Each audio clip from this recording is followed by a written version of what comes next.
Welcome to this lesson on refrigerators and heat pumps. Today, we're going to explore how cooling systems work and how they manage to move heat in a direction that seems to go against nature. These devices are all around us, from the refrigerator in your kitchen to the air conditioner cooling your room, and they all operate on the same fascinating thermodynamic principle. Let's start with a fundamental law of nature.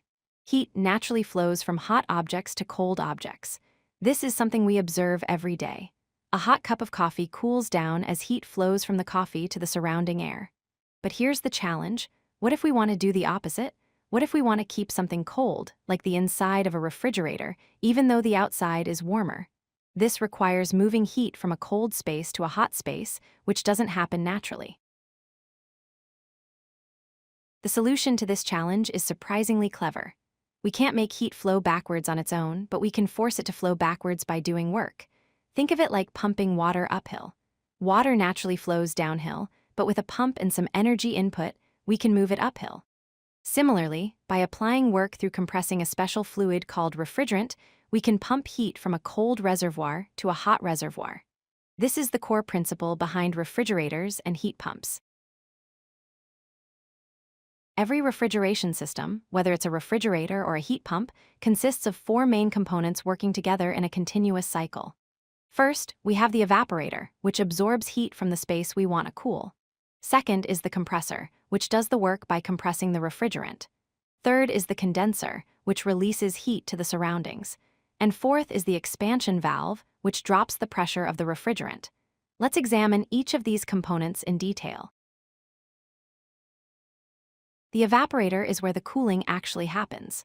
Low-pressure liquid refrigerant enters the evaporator and flows through coils inside the cold space, such as inside your refrigerator.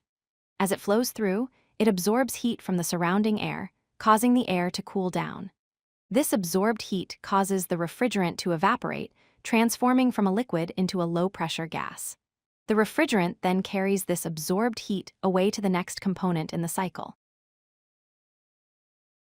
The compressor is the heart of the system and the component that requires electrical power.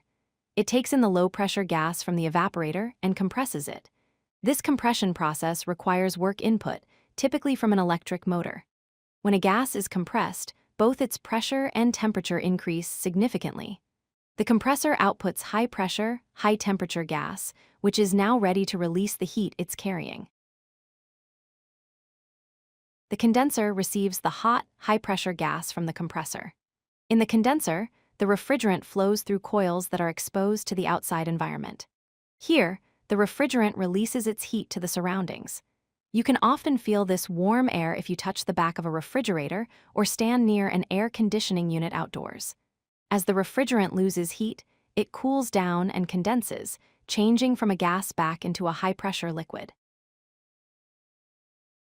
The expansion valve, also called a throttling device or metering device, completes the cycle. The high-pressure liquid from the condenser passes through this narrow valve. As the refrigerant flows through this restriction, its pressure drops suddenly and dramatically. When the pressure drops, the temperature also decreases. This process produces a low-pressure, low-temperature liquid that's ready to enter the evaporator again, and the cycle continues. Now here's an interesting fact. Refrigerators and heat pumps use exactly the same thermodynamic cycle and the same four components. The only difference is their goal. A refrigerator's purpose is to remove heat from a cold space to keep it cool. We care about the cooling effect inside the refrigerator. A heat pump, on the other hand, is designed to deliver heat to a warm space for heating purposes. We care about the warming effect it provides indoors. Same technology, different application. To measure how efficiently these devices work, we use a metric called the coefficient of performance, or COP. The COP tells us how much heat is moved for every unit of work input. For a refrigerator, COP equals Q sub C divided by W, where Q sub C is the heat removed from the cold space and W is the work input.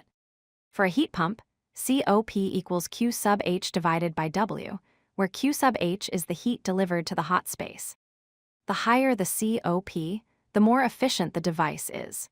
Typical heat pumps can have COP values of 3 to 5, meaning they deliver 3 to 5 times more heat energy than the electrical energy they consume. If you like this video, hit that like button and don't forget to subscribe. Visit codelucky.com for more such useful content.